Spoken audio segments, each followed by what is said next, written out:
Countless are the times that my friends and followers message me asking how and why I travel so much. I take it as a compliment, and truth be told, it's a compliment that I really appreciate, as I'm constantly challenging myself on a daily basis to try new things and seek out new experiences. Travelling just so happens to fall under this category. In all honesty, I don't exactly hide the fact that I travel extensively.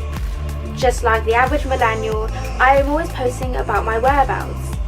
However, just because I have an Instagram feed that shows that I've been in Cadiz one day and Greece the next, doesn't mean that I travel on a daily basis.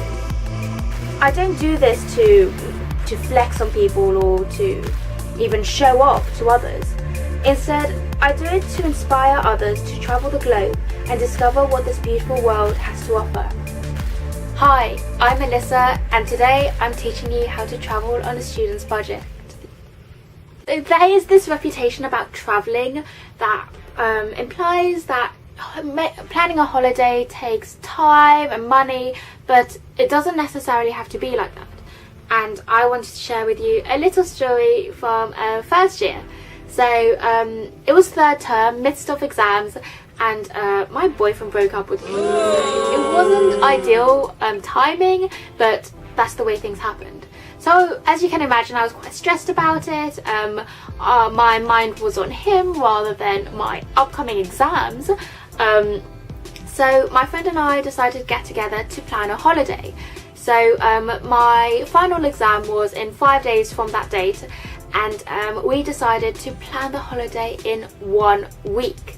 So we got together in the IT suite and we managed to find a flight from our local airport to Tenerife for €20 return.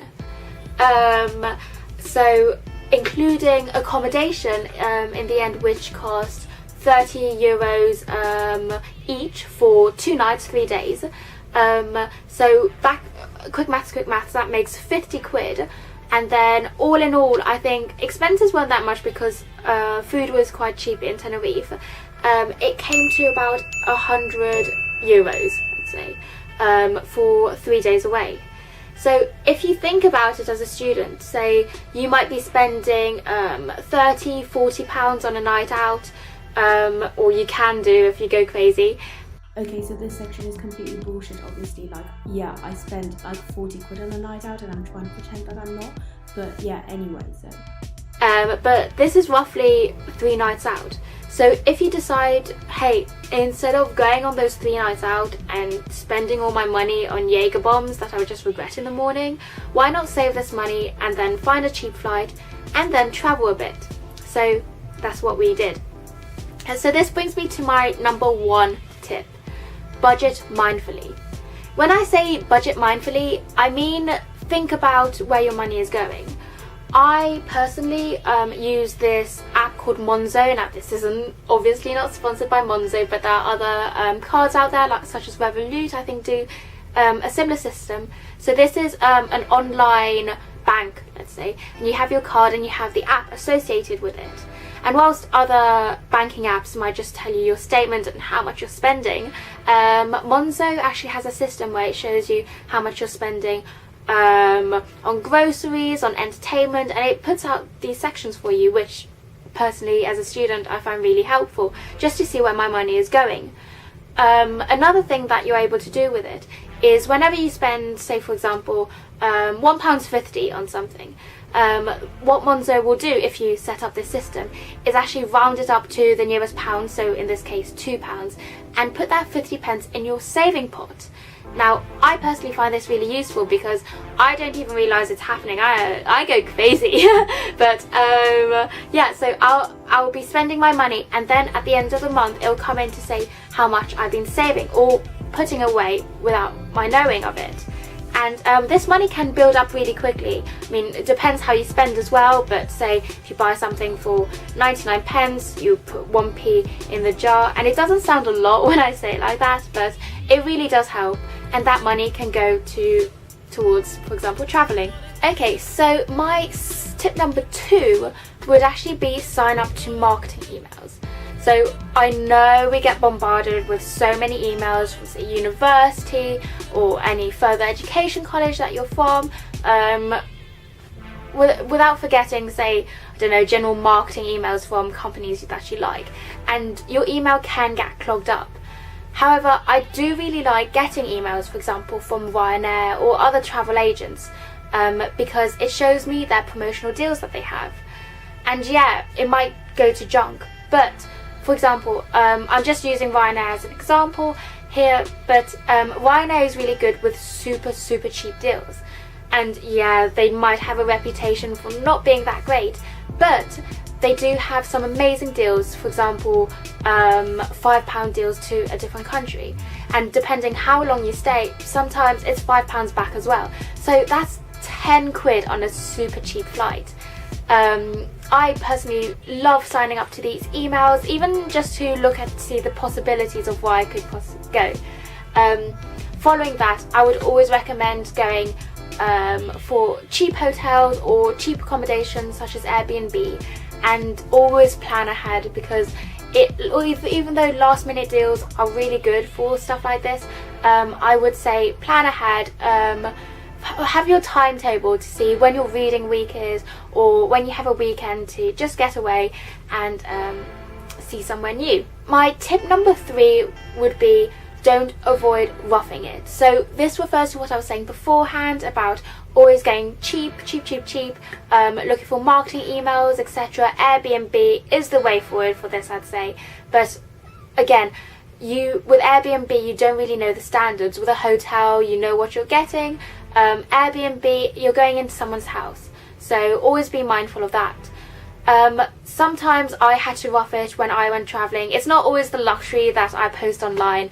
I once went to Berlin with one of my friends, but we got one of these cheap Ryanair deals that I was mentioning earlier, and yes, I think the flight must have been about £12 one way. I can't remember the other way, but £12.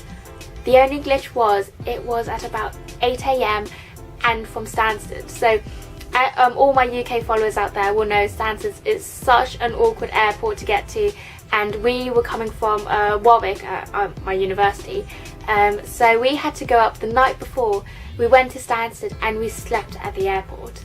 So I still haven't told my parents that I did this, but it was an experience, and I mean, I'm sure if I told my parents this, they'd be in shock. Not because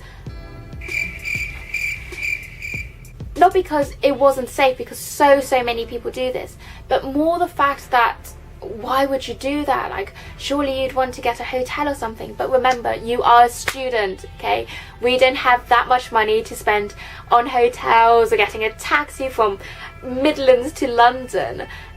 So yeah, I did sleep on the floor of Stansted, and surprisingly I felt quite safe. I wrapped myself around my bag, and it wasn't too bad sleeping there, because so many other people there were guards everywhere, and yeah, personally I felt quite safe, and my friend did as well. This brings me on to my 3rd/4th/final tip. So traveling as a young person, whether you're a boy or a girl, can be dangerous. So I hate to admit it, but sometimes your parents are right about them being wiser, more mature, and them being more precautious of the world. Before university, I used to be quite naive. I used to just go out and think, hey, nothing's going to hurt me. But there are dangers out there, and even though we live in a Western country here, sometimes different countries have different cultures, and being a young person and out and about, especially in a foreign country, especially if you don't know the language, can be very dangerous. So even though I'm talking to you about saving money, cutting corners, etc., do not risk your safety to do this.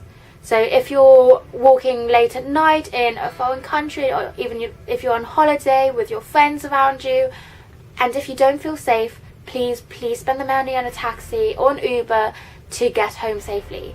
Don't go walking around dark alleyways, dark parks if you don't know your way around, especially if you don't have your phone on you and if you feel that someone is following you. So On that note, thank you for watching my video. My name's Melissa and I'm a 21-year-old student. I'm currently on my year board travelling, so if you want to see my travel vlogs, then subscribe down below, leave a comment about your experiences travelling, and I'll see you in the next video. Bye. Alexander McQueen with the round neck. Told the promoter I'll be 2 sex. Had to sex 2 chicks before sound check. She looked deep into my eyes and gave me proud neck.